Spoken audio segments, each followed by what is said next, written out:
Magandang umaga mga ka-agrisikap. Si Mrs. Agrisikap po ito. Bising-busy po yung asawa ko sa mga ginagawa niya. Kasi alam niyo naman po, aside from nagsasaka siya sa palayan namin, nagda-drive din siya ng umbak or bao-bao or badgeri. So, meron pa siyang lettuce na inaalagaan at saka meron pa kaming mushroom din na inaalagaan din niya. Ganyan po ka-busy yung asawa ko. So, ngayon, ipapakita ko dito sa video yung asawa ko. Dinadalaw niya talaga yan almost every day. Dinadalaw niya yung palayan namin at saka lahat ng kahon, talagang iniikutan niya yan para makita niya kung tinitingnan niya yung lagay ng tubig, kung tinitingnan din niya kung meron bang peste, meron bang insekto, at saka meron bang problema yung palayan. Ganun naman talaga kasi ang palay naman, ganun naman talaga ka-sensitibo, no? At saka alagain. So, ako lang muna yung nag-dub or nag-record ng video.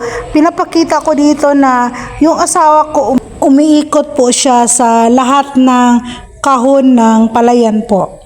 Saka meron siyang tinitingnan din niya, habang ikot, tinitingnan din niya yung daluyan ng tubig. So, ganyan kasipag po yung asawa ko.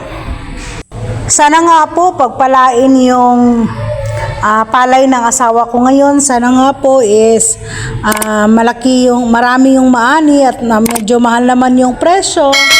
Kasi hindi biro po yung magsasaka, lalong-lalo na pag sa palayan. Kasi nga magastos, malaki yung kapital, at saka yung pagod. Yung asawa ko nga, kahit ang daming ginagawa, siya mismo yung nag-spray, siya mismo yung nag-aabono, kumbaga lahat. Kasi nga, ayaw din niyang ipagkatiwala sa tauhan or magbayad lang ng tao para magawa.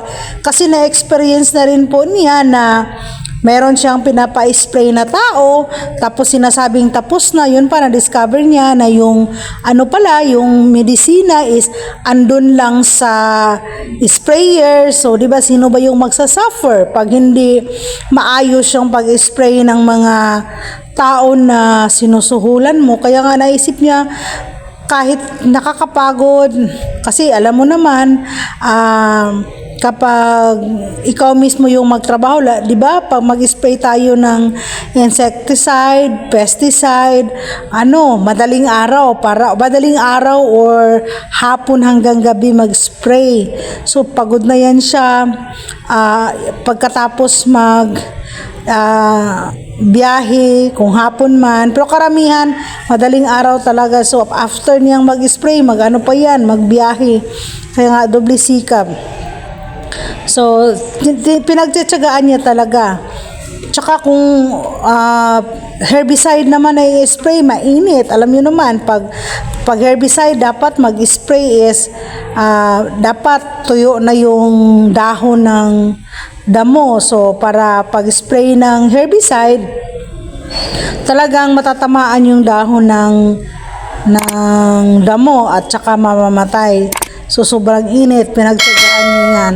Tsaka sana nga po ngayon, pagpapalain kami ng Diyos ng poong may kapal, na sana po,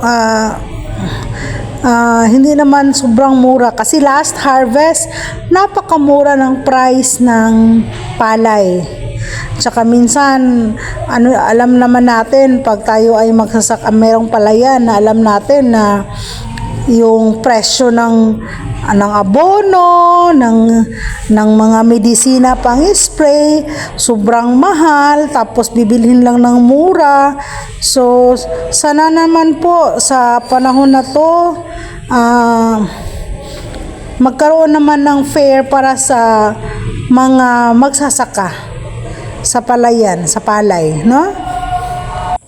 Sana rin po is suportahan niyo yung asawa ko sa vlog niya.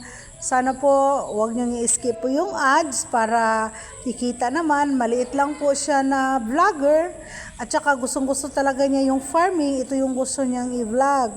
Sabi ko nga, sa kanya is nakakapagod na, ang dami mo nang ginagawa pero gusto rin niya kasi sabi niya aside na kahit paano kikita ng konti, makakatulong din siya sa hindi naman lahat kasi merong palayan is sanay na at saka matagal na, meron pa rin na kailangan ng dagdag kaalaman, lalong-lalo na daw yung mga dating nag-abroad, nakabili ng palayan, na dati hindi naman talaga magsasaka sa palayan. So, kailangan ng dagdag kaalaman o yung mga nakamana sa magulang ng palayan. Dati kahit merong palayan, hindi sila mismo yung gumagawa.